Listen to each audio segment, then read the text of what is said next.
Ladies and gentlemen, welcome back to another episode of the Intelligent Moron with Alex Silva. It is finally October.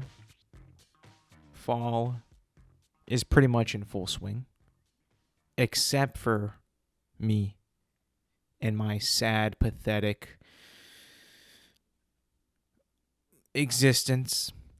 Not because, I'm not feeling fallish. The weather in California is just not obeying by the calendar at all. I mean, I'm looking at my forecast right now and for the next couple days.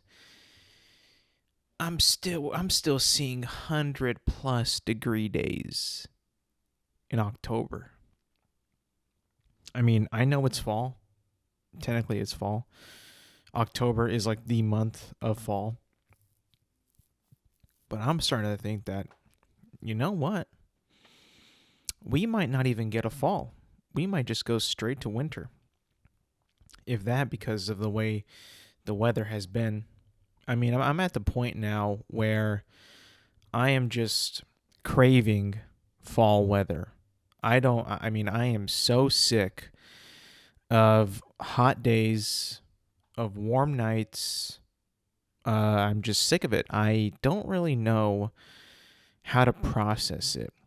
I hear that people on the East Coast and the Midwest, they get like gloomy and depressed during the winter because they don't see the sun that often.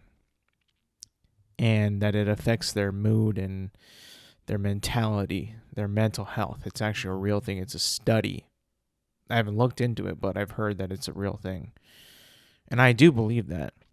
But I also believe that too much sun and too much hot weather can also have the same effect.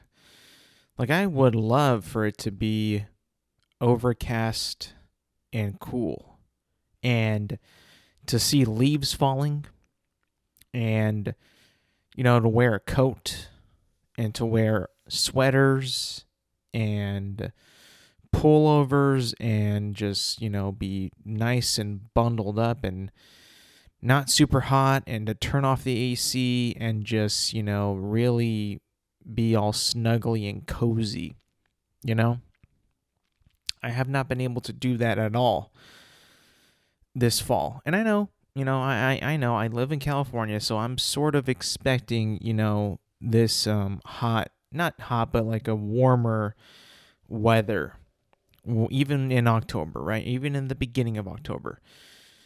But when I'm seeing 104, 103, it really just absolutely makes you really think that fall ain't coming.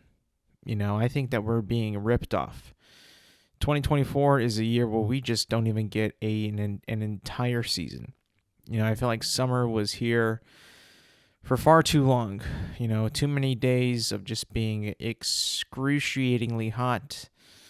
Hot inside, hot outside, hot inside your car when you first get in. I mean, it's just like, yo, man, I'm sick of it. I just want to be able to walk into my car, turn on the heat, warm up, and not have to be, always warm. I'm sick of it.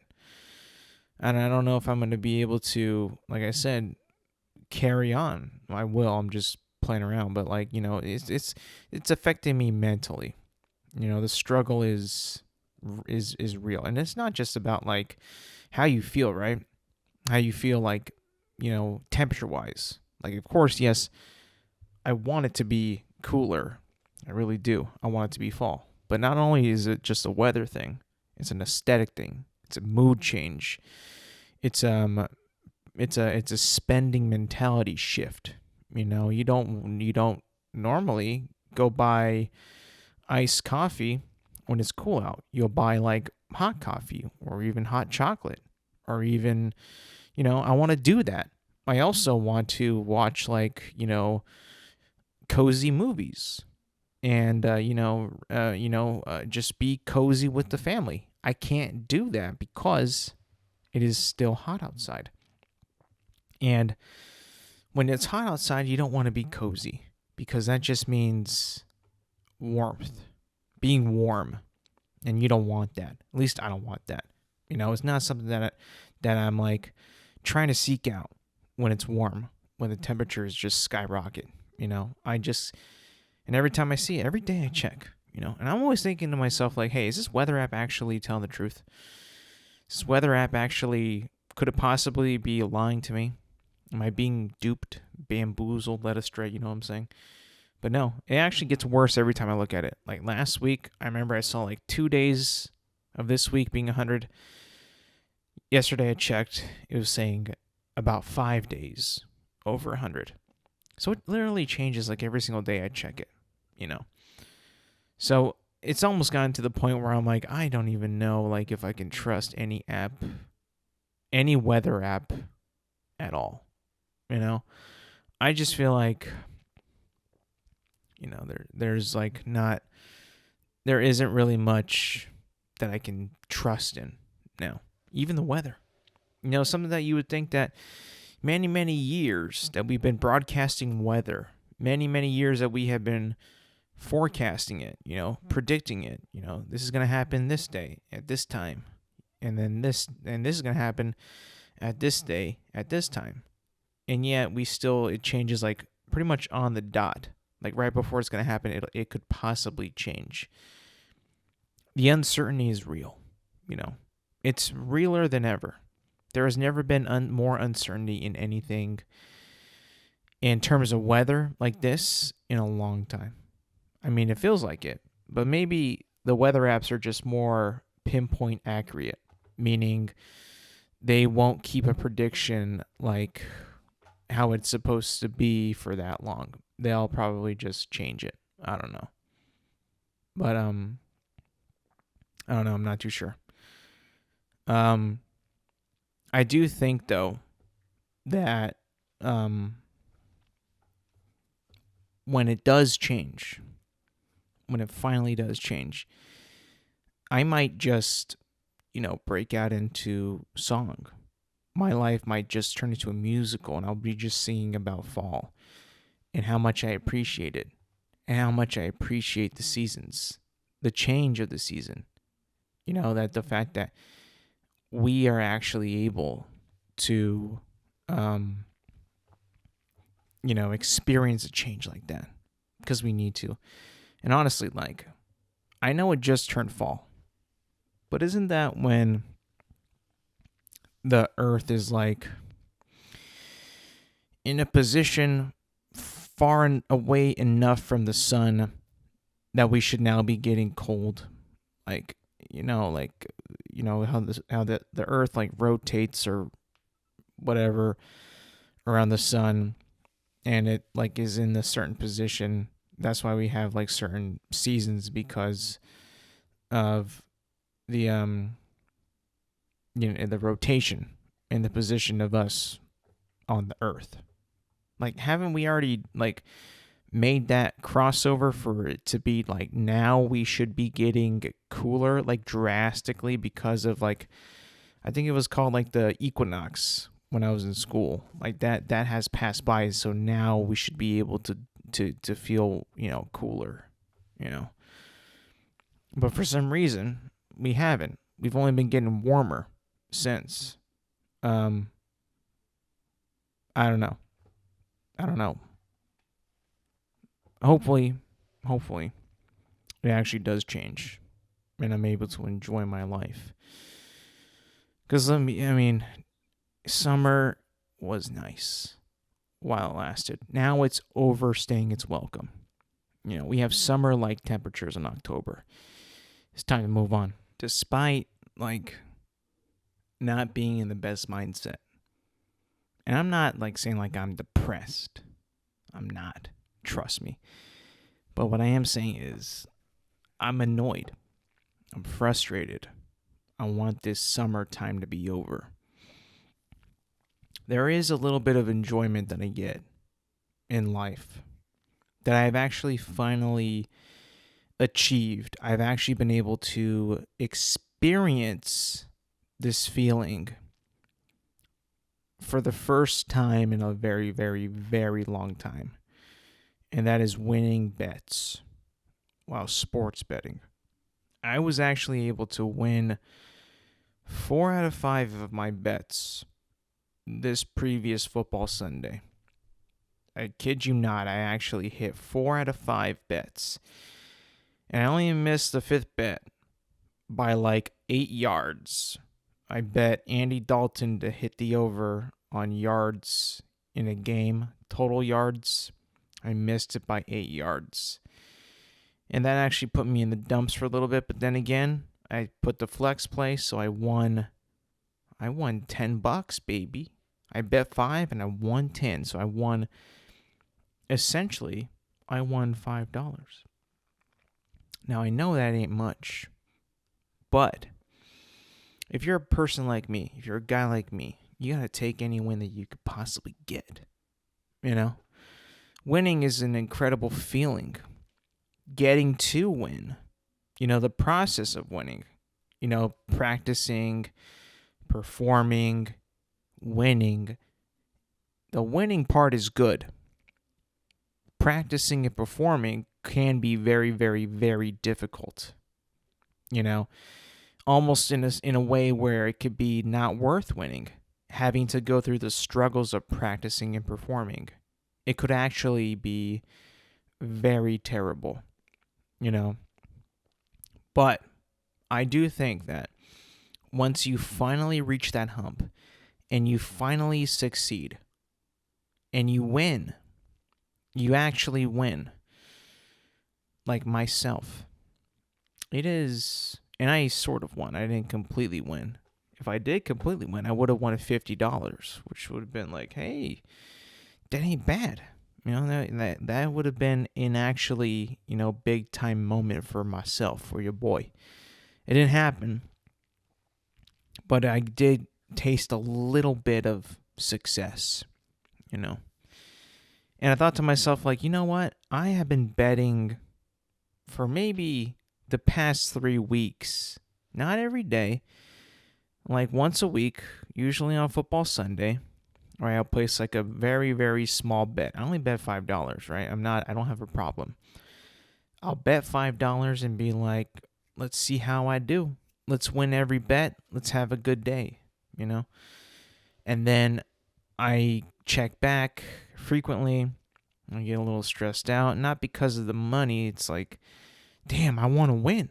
I want to win badly. I want to get some of this money back and more, Like I said, if you hit all of your bets that you make, you can win a good amount of money.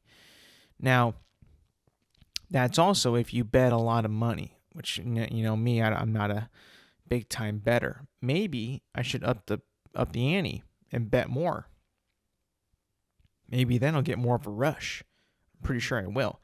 But then again, I don't want to lose that much money.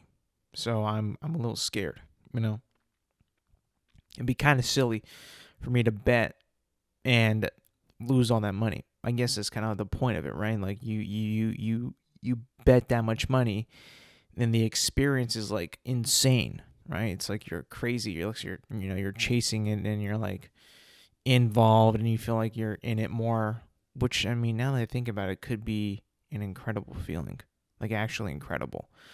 But I'm not. I'm too chicken. I'm too much of a wimp. I don't think I could actually do it. If I'm being honest, like, I like the money that I earn. I enjoy my money. I enjoy my bank account being full as it can possibly be. Every time I spend a little bit, I get a little sad. I'm that type of person. But I do think that there is also enjoyment that could be obviously endured, enriched.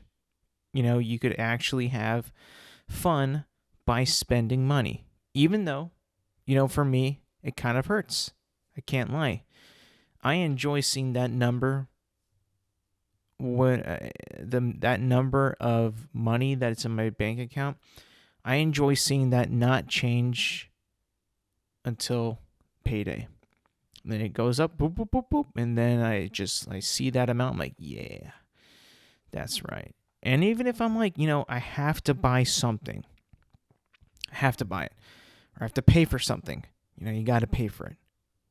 Once I see it go down, I always check it. I always know, like every day I know what's due today. What do I got to pay off today? I check, I look, I'm like, ooh. Like imagine if I didn't have to pay for that, right? Imagine I didn't have to have any bills, I didn't have any expenses, no subscriptions, no insurance, no nothing, right? Imagine if I didn't have any of that. You understand like how great life would be if you didn't have to pay for anything? But then again, if you didn't have to pay for anything, you probably wouldn't even getting paid at all. If you think about it, right? If everything was free, everything, you wouldn't even probably need a job. You would just exist and buy things and indulge and have fun and that's it. You wouldn't have to have money for anything. Could you imagine that? Could you imagine a world that was like that? If I can truly think about it, like, right, there was like besides actual communism, like there's actually like no point in time where I can pinpoint where there wasn't like any type of like currency that was given to people who worked in a society in whether it be ancient world, not so ancient, where there wasn't like a currency that you had to have to improve your life, whether it be like sticks or rocks or gold or silver or whatever, right? Back in the day, all the way up to the dollar bill. There was always like a currency that people had to earn, and the people with the better jobs earned more currency. How you define what makes it a better job or not is not my job. I don't really know how. I guess like if you were to be put into let's just try to think about this in perspective. If you are back in the year 300 AD, so Roman Empire time, right? I'm pretty sure. Oh, let's go back. Let's just do 100 AD. That for sure is Roman Empire time, right? And you are a butcher, and then you make, let's say you make, I don't know, 10 gold coins a day. I don't know if that's like good or bad or like wealthy or not. I don't know. But let's just say you make 10 gold coins a day. Now you got a friend who also lives in the Roman Empire, but he is he's a sculptor. He sculpts statues that they put in churches and in fountains and on on structures and buildings, and he makes 20 gold coins a day. Now, who is to decide which job actually makes more? The one that feeds the entire city/village, or the one that makes it look pretty and honors like the gods, generals, people of power, right? Who decides that? How is that even broken down? Surely there was somebody out there, whether it be like a senator, congressman, I don't know if they had like kings or emperors back there. I think they had emperors, yeah. Emperors, kings, politicians, like who is the one who decides, hey, this guy is a butcher. He's good. He feeds us. I want to give him 10 gold coins a day. But this guy over here, he sculpts, and his sculptures are really nice. They're really nice, and they're beautiful. I love him. I love him so much. I'm going to pay him 20 gold coins. And that's just going to be it. Like, that had to have existed, right? That had to have been a thing. There had to have been fields and wage differentiation out there, right? There just had to be. I can't really see a world out there that is based on humans, right? That humans rule, right? Our planet Earth. that is like not a thing that comes up in every single society. You do this work, we think that you should get this amount of money. And you do that work, we think that you deserve this amount of money. And then so on and so on with any other profession and other people that exist. Isn't that kind of weird though? When we think about it, like we had some people had to decide which jobs are going to make more money than others. You know, look at it today, right? Look at it today. The most wealthy people out there, like what do they make? Like what do they do actually? You know, what is their job? The most wealthy civilians out there, not celebrities, not famous people, just like regular working everyday people. What do they do? What are the most like high paying jobs out there? Doctor, therapist, engineer, right? They make a lot of money, but what do? They build bridges, sure. They help people out. They fix people. They cure people, right? Right. You know, a doctor cures people, but a fast food employee feeds people. Now, maybe that food isn't the best food for them to eat, but then again, that person is providing nourishment and food and fuel and energy for that person to live, right? And then that person, you know, eats the fast food every single day for 20 years, and now he needs to go to a doctor because he's completely out of shape. So that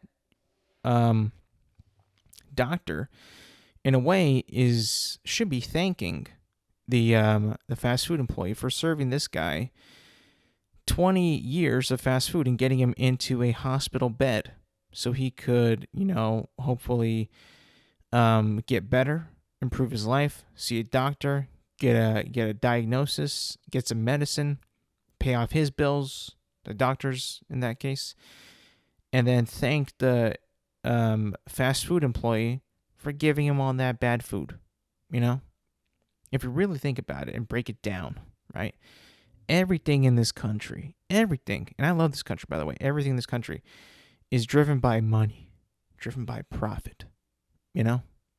Why do you think that they sell candy at every single goddamn holiday that you can possibly think of in this country? Major holiday. I'm talking like Valentine's Day, Easter, Halloween, Christmas. Those are like the major holidays in the United States. What do they all have in common? They all have candy. They all have different versions and different varieties and themes of candy. What are you going to do when you have all that candy? You're going to eat the candy, right? Because candy is made out of sugar. Sugar is highly addictive to any person out there. Anyone who gets a bite of candy, you know, has to have more. It's proven, you know? What do we do when we eat too much candy, right? What happens to our teeth? They go bad. They develop cavities. They're not as clean. Then what do you got to do? You got to go to the dentist. What's the dentist going to do? Hey, you got a cavity. We got to take care of that, you know? And that's going to charge you more money. And your insurance is going to, you know, pay for that, sure. But then you might have to pay for some as well, you know, out of your own pocket. To do what? To fix a cavity? And why did you have to fix a cavity? Because I ate candy. And why'd you eat candy?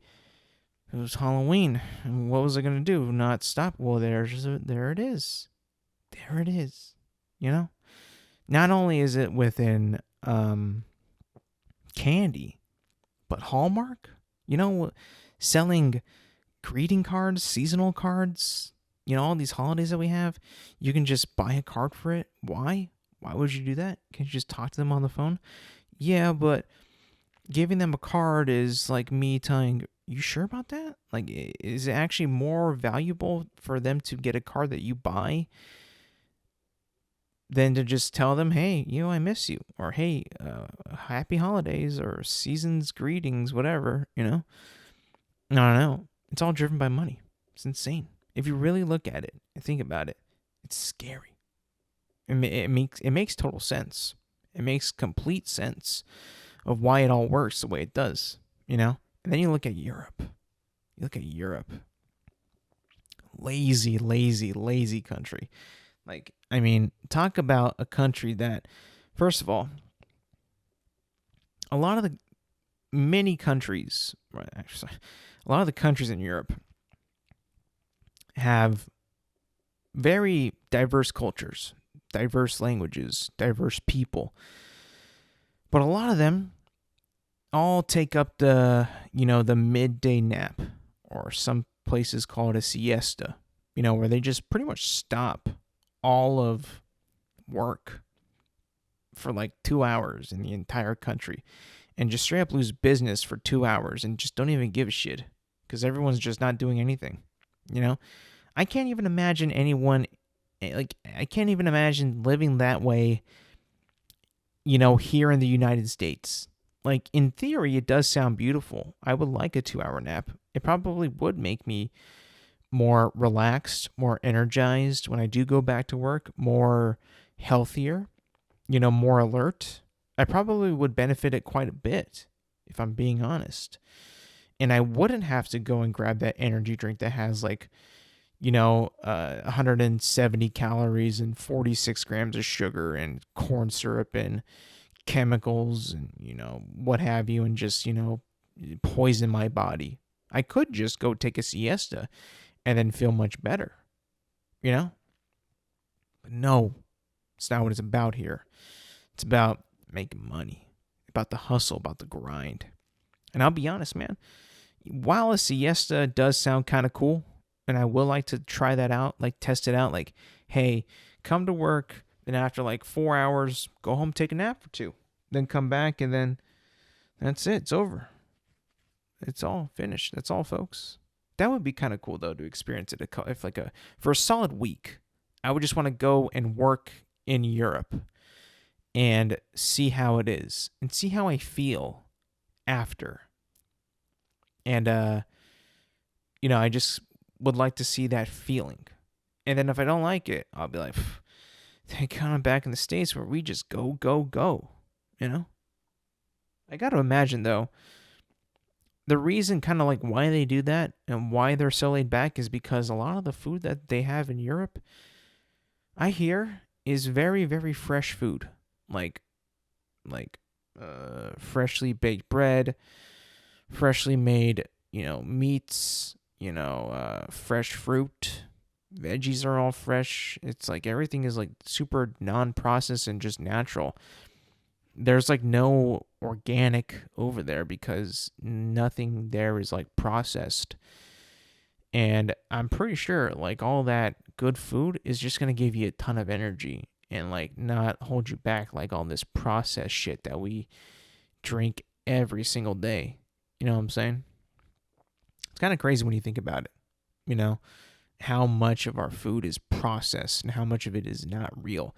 That we actually have to label on our food organic or non-GMO or no added flavors or no additives or, plant-based, that we have gotten so bad with labeling our food. We have to go to the extent to make sure that the companies are not getting in trouble of what they're selling and making sure that it is what it is, I mean, if you look at some of the nutritional facts, some of these foods, it's kind of wacky. I'll be honest. I haven't had like white bread in a while, like just regular white bread. I normally eat like multi-grain organic bread. Yeah. I know how original of me, right? Trying to be healthy, but I have to eat all this crazy food, which is not crazy, but to the modern day consumer, to the modern day human in the United States, it could sound weird, Eating Dave's Killer Bread. What is that? Why does it have seeds on it? Why is it brown? Why is it not white like my bread? Let me tell you this, man. I had white bread after a long time, and I could literally taste the sweetness of that bread. Like I tasted the sugar. Not because it had a lot, It's only like 4 grams, which I don't know if it's a lot or not, but the one that I eat has 1. 1 to 4, I could taste the difference. Like, I could taste how sweet it was. It was delicious. But then I was like, yeah, I see now why people love it. Like, it tastes good. It really does. But it's so not great for you. It's like, okay, it's not bad, right? It's not terrible, but it could be better.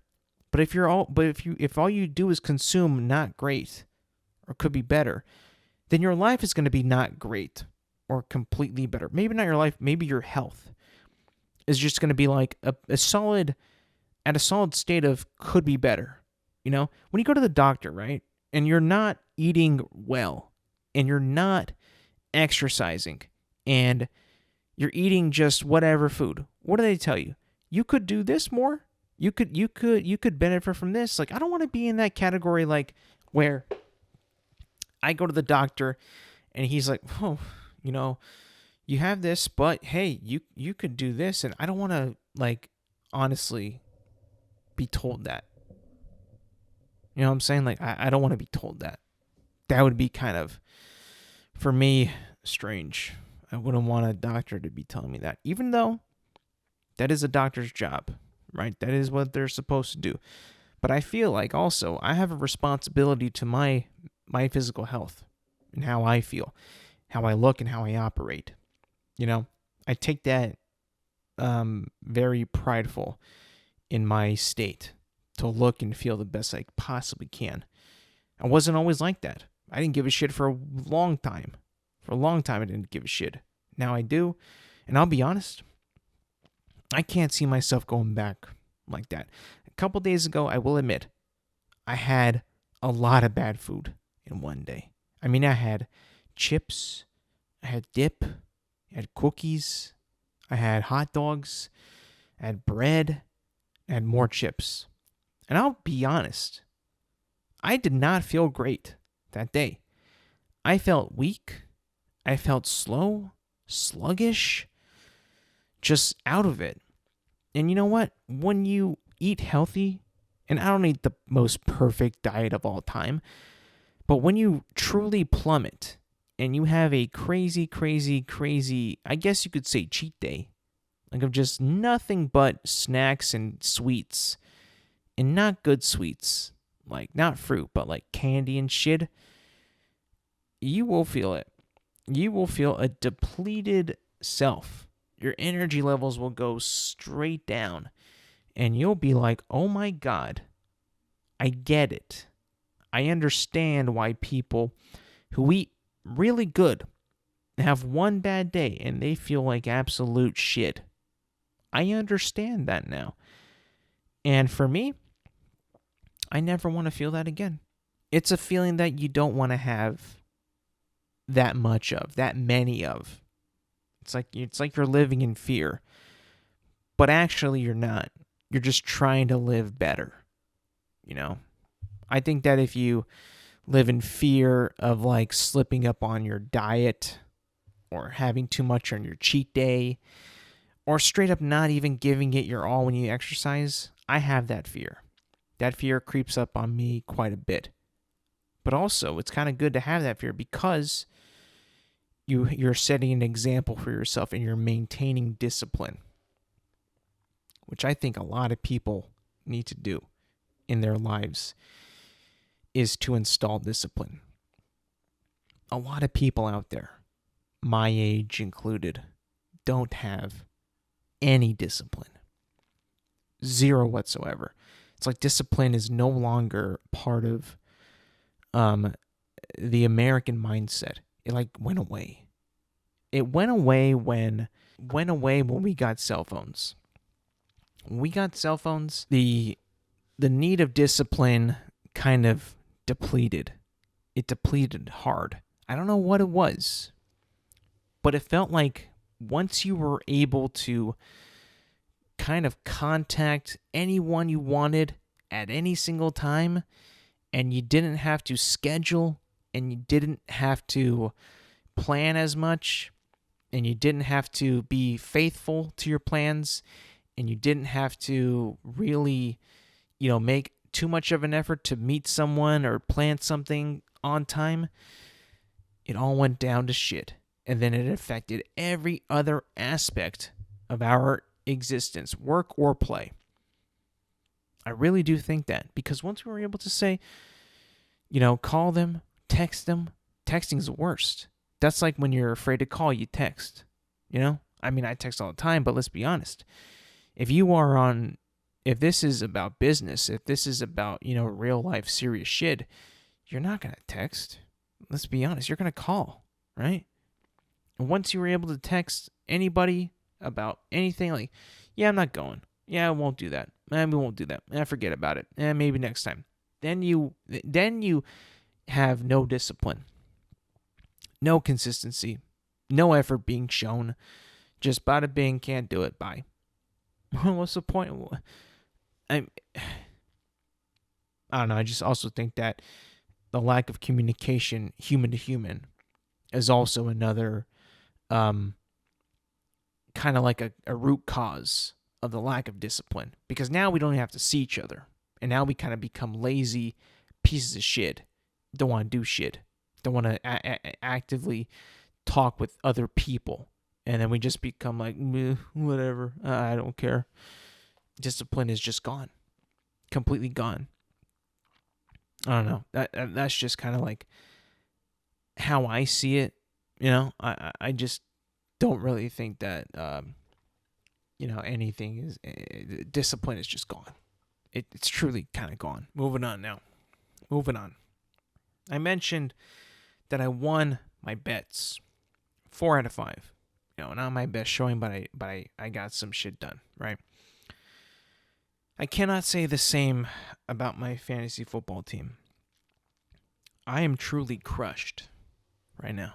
When it comes to fantasy football, I'm crushed. I don't know what to do. I am in the dumps. This is probably my worst start to any fantasy season that I have ever had in my life. I am terrible. I am last place in my league.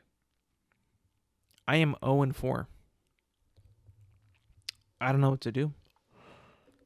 Every time I make a move, the guy I put in does shit, the guy I benched does a little better. And I'm like, I feel disrespected. I got nobody on my fucking team. My number 1 overall pick hasn't played a game this season. I don't know what to do with quarterback. The same thing happens year in and year out. Players aren't performing. No shit. Scoring is down in the league. How could I even... I don't know what to do. I don't want to give up on the year, though. I don't want to do that because I would be a quitter. So I'm not going to give up. I'm going to keep going, keep playing, keep trying, make trades, pick up players, drop players, tweak my lineup the best I possibly can, right? But it does kind of take a little bit out of you. You feel like, at least I feel like, a little unmotivated to continue on, to carry on, and try to win in the future of the league. But I know I cannot give up. I can't do that. I know I'm 0-4. It's tragic. It's really bad. But it's not going to stop me. I'm going to keep trying. I might never win a game. But, oh man, now that I say that, I just don't want to think about that, That's terrible. That can't be a thought that I have. That cannot be a thought that I think about that often.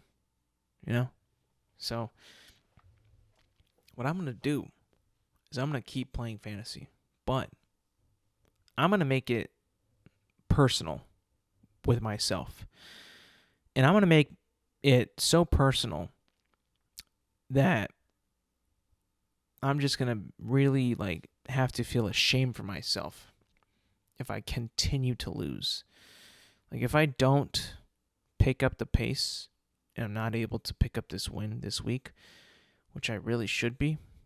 But if I can't, then I'm gonna look at myself in the mirror and be like, "What the hell's wrong with you?" I'm being serious. I think that at this point, I need to look at the person who is making these mistakes, who is not giving it their all, which is myself. Now, I will say this. I do think that I could be playing worse. I could be. I've had a couple players who I have on my lineup that actually kind of saved me from a more of an embarrassing loss than what it could have been. Nico Collins, for example. Nico Collins is a maybe top 2 wide receiver right now. Top 3 possibly.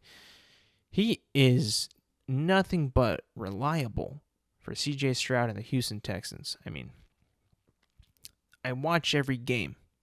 I do. Every Sunday I watch every game. And I'm able to see that this guy is the real deal. He truly, truly is the one in Houston. I almost kind of think that, when I drafted him, I was like, wait a minute. Is he their number 1 or was it Tank Dell? Was it Tank Dell or Nico Collins? I didn't know. And then I was like, well, I think Nico Collins is pretty good. Let me draft him. So I drafted him. Immediately, week 1, I'm like, this guy's a stud. This guy's really good. And he's only improved more and more and more every week. And I'll be honest, he's been keeping me in these games week in and week out for the most part. I've lost every game. So it clearly isn't enough. It's just everybody else on my fucking team does not do shit. Now, I've had Travis Kelce on my team because I cannot not start Travis Kelce. If I did not start Travis Kelce, I would have been bitten. And he would have betrayed me and scored like 27 points. And I would have been like, I'm an idiot. Why would I not start Travis Kelce? How could I have not started Travis Kelce? This should have been expected from Travis Kelce. And then that creeps in my mind. Creeps in, like, of course he would play well against this team. Of course. He's due. He hasn't been playing well. And by the way, oh yeah, he's Travis Kelce. Of course he'd play. Of course. But then you think about that of course mentality. And then you apply it to sports betting.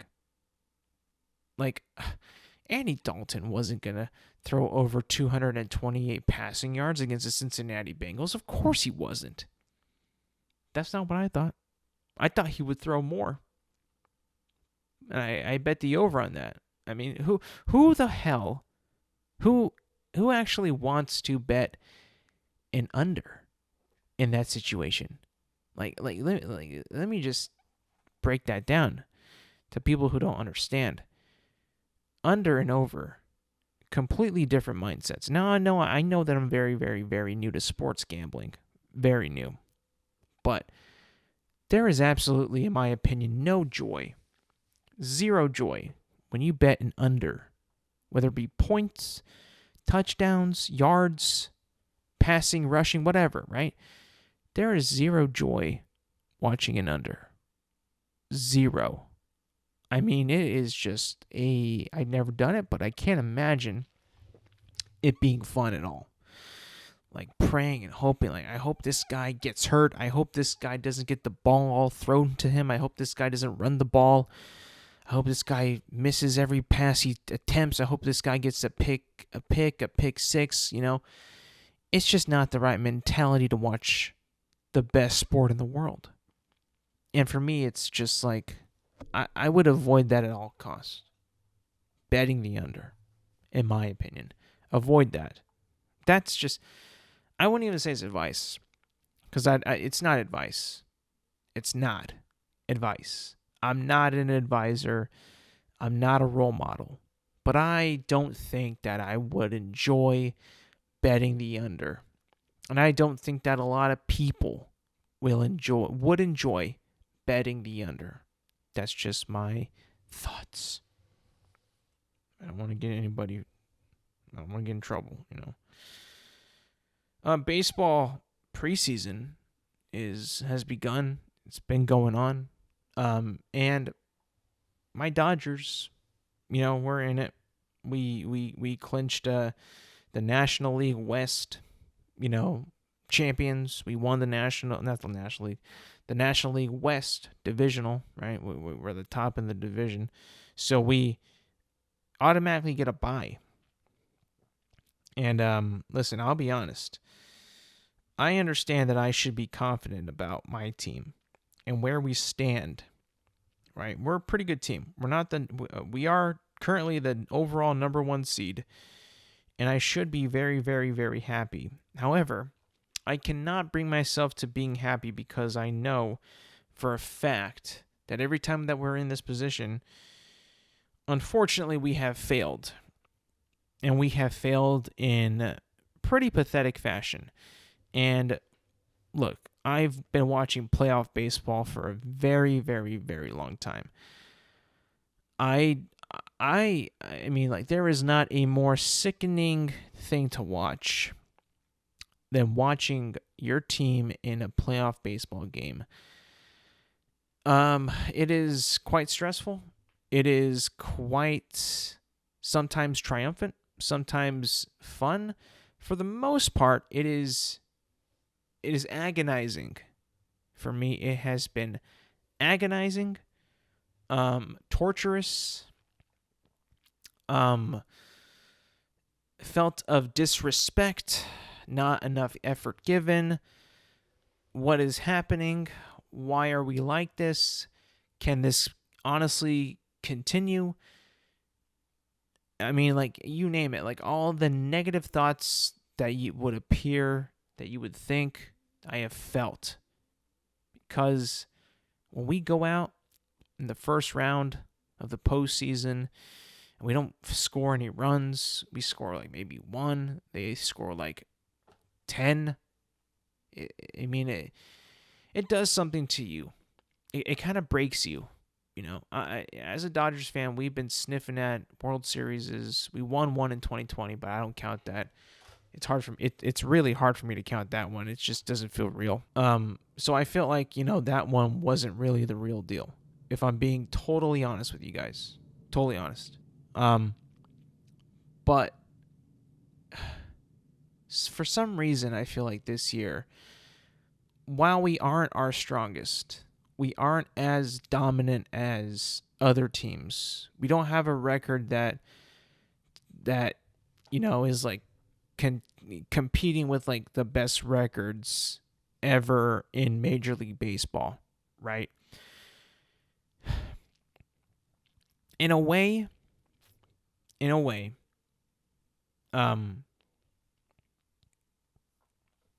it kind of, makes me a little at ease. No team this year won 100 games. We got close. We won 98. I just think that because we aren't, the record-wise, like the best record team in baseball, and we haven't like run away with the league. The pressure isn't totally there for us. Whereas when we've had the best record by far in the league, so much is expected from us.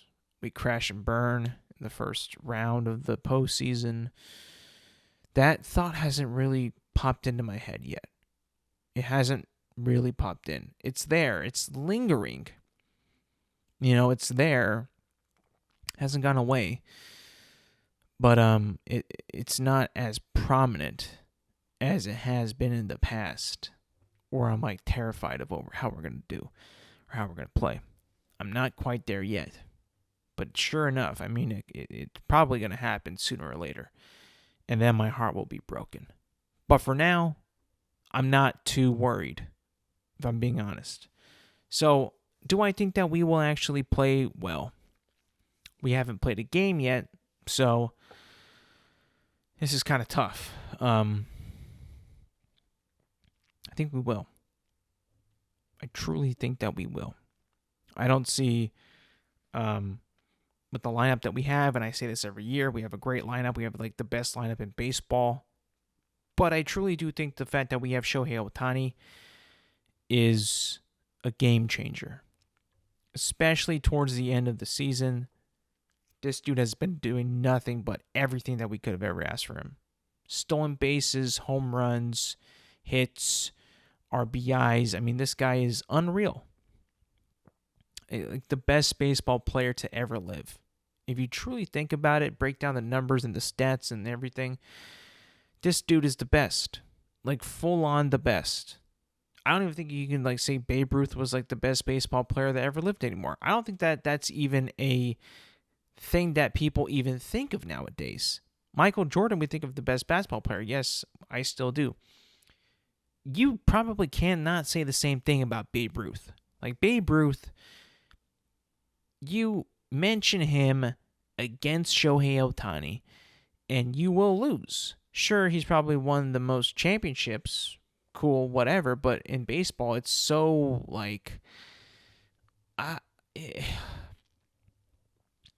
stats and all that matter so much more in baseball, I think, where, because a lot of baseball is individual, let's be honest. You pitch, you hit, 1v1. Best pitcher, best hitter. If you hit a lot of balls, you're going to be, you're going to make your team better, yes. But it's like they won because of this guy. They won because he was able to deliver the hits in the key moments. He got the most home runs. He did this more than other players. It is kind of him. You are kind of the guy in baseball. And the stats really show for that more in baseball than in any other sport, I think. You could say, yeah, this person had, more threes than this guy in the NBA. But that doesn't make him the best player per se, It's more of a team sport in basketball than it is in baseball. I know that kind of sounds weird, but it's true, I don't know. But yeah, I think that with Shohei Ohtani, Freddie Freeman, Mookie Betts, our pitching staff is getting better. It's not quite there yet where I want it to be. I think we have a pretty good shot to make a pretty decent run. World Series or bust, in my opinion. I mean, let's go in it quietly, though. Let's, not bring so much attention. We don't have to have the best record in baseball. We don't have to be the best offense or the best lineup or the best pitching staff. We don't need any of that. Let's just not talk about that. Yeah, we're good, but everyone else is pretty good too that made the playoffs. Pretty damn good. Let's just leave it at that and just not talk about it. Because I feel like once we start talking about it like that, like best lineup, best record, best pitching staff, that gets into our heads. And then we get to the playoffs and we can't do shit. So I think that, this is good for us. This is good. We have to kind of be under the radar so that we could emerge and then win it all, Last thing before I go, we'll talk a little bit about the NFL. NFL Week 3 recap. What happened? Let me just start with this. The Eagles are frauds. The Eagles, we keep telling ourselves that these guys are a good team, that they have a good coach, that they have good players, which they do for players. But they just, for some reason, man, they just underperform all the time, week in and week out. They are 3-8 since after their 9-0 start last year. Something has changed. I said this before last year that the Eagles were getting away with it. They were getting away with it. They were not playing good ball, and that yet they were still winning games. They were just getting away with it. And now we turn the year over in 2024. They're not getting away with it. Something is so bad in Philadelphia that it is now, you cannot cover it up with a Band-Aid. You cannot hide this. Whatever it is, they are no longer getting away with it, and they are being exposed for what I I think that they just might be a very one-dimensional team. Very one-dimensional. Like, just not very creative, not really explosive, kind of shaky now at the quarterback. Don't really have any answers, blow leads, don't really give a shit. It's just like, is it a care situation? Do these players not give a shit? I understand that Lane Johnson was out. I understand that A.J. Brown was out. I get that. You put those guys back. Do they win that game against the Buccaneers? I have no idea. But it just seems like right now they have been fully exposed. They have no answers. And they are straight up a plane in a nosedive right now. They don't know how to respond to this whatsoever. And it's finally it's caught up, you know? And now it's showing badly. To where so badly that the goddamn Washington Commanders are like the best football team in that division. I mean, their win against the Cardinals, like Jaden Daniels right now, is playing so well. In my opinion, this guy is outperforming everything over Caleb Williams. I mean, Caleb Williams is just not playing very well. Let's be honest. Now, you could chalk that up to his offensive line, to just the overall development of him, to his coach possibly. But right now, like, Caleb Williams does not look like Caleb Williams that he was at USC at all. You know, and Jaden Daniels, in my opinion, looks even better than he was at LSU. More composed. He's got he's more mature. Decision making is a lot better. He's smart when he runs or he throws. His completion percentage is off the chain. It's pretty ridiculous, actually.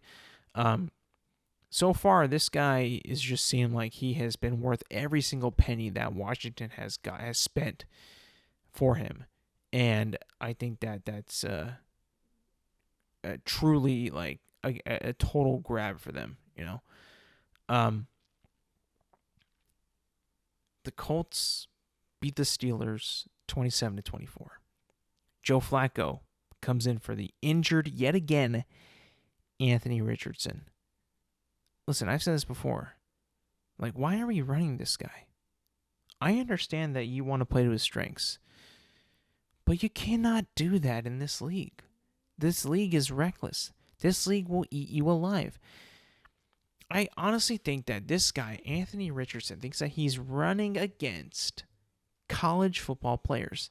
No, dude, these are grown men. Now, I don't know the severity of his injury, but anytime you got a quarterback that runs that reckless and just runs into the line and absorbs all these tackles, like, you have to just think that, yeah, if he keeps doing that, one of these is going to get him injured again. And sure enough, that happened this past week. It's so stupid. It's so silly, like, so preventable. Like, just don't run. Don't do it. Throw the ball. You should be able to throw it. Be confident. And is he not confident because he's not good? Or is he not being coached well enough? You know? I mean, coaching, is kind of on thin ice this entire NFL season. I'm just going to be completely honest. Coaching right now is on thin ice. There's a lot of bad coaching out there. A lot of bad coaching. I mean, just from Monday night, Mike McDaniel, Jesus Christ. And then you got Doug Peterson. And then you have Brian Daboll. Like, there's some bad coaching out there. And it's being, like, exposed big time, And then you got good coaching, right? Minnesota, Kevin O'Connell. He is making Sam Darnold look like an absolute stud, right? D'Amico Ryans in Houston, thriving with C.J. Stroud, absolutely thriving with this guy. And then who else is thriving? The usual suspects. John Harbaugh, Mike Tomlin, still thriving. Good coaching. Matt LaFleur, even though they lost that game, like, you can see it, like, it's, there's a completely, different sense and feel when a coach is coaching the players that he has to the best of their abilities. You can totally see it. And when you see bad coaching and no discipline, right? Throwing it back, it's totally noticeable. And you can say, oh, yeah, this team don't look very disciplined right now. They don't look like they know how to play together. Eagles, bad coaching, and then, maybe in an instance we have a good coach or a pretty decent coach in Dave Canales with the Carolina Panthers, and possibly just a bad QB. Bryce Young probably just was not a good QB. Maybe he just isn't good, And they have Andy Dalton. Now, I know you didn't win this past week, but you had a chance. You were competitive. You won the week before, playing well. And then, Sean McVay, who I think, is coaching, coaching like hell right now. Coaching really, really well. Just not kind of getting there. Beat the 49ers, which was incredible. That was an incredible coaching performance on that one. This game against the Bears, kind of fell short. I'll be honest, the Bears have a pretty good defense, so that was going to be a tough one either way. But honestly, man, the NFL right now, it's the best. It truly is the best. You got all these storylines. You got coaches possibly being fired. You got trade requests. Devontae Adams requested a trade. You got a rookie quarterback that is underperforming, the number one overall pick underperforming, the number 2 overall pick thriving. So crazy. This is why I love this time of year, right? I love the NFL. I love football season. I just wish that the weather was cooperating and made me feel like it was football season. Anyway. That's going to be it for me today, people. Thank you for listening. Thank you for watching. Remember, you can find this podcast on Apple Podcasts, Spotify, and YouTube at Intelligent Moron with Alex Silva. New episodes drop every Thursday morning. Make sure to like, subscribe, rate, review, and do all that good stuff. And yes, thank you for listening. Thank you for watching. And I will see you guys next week.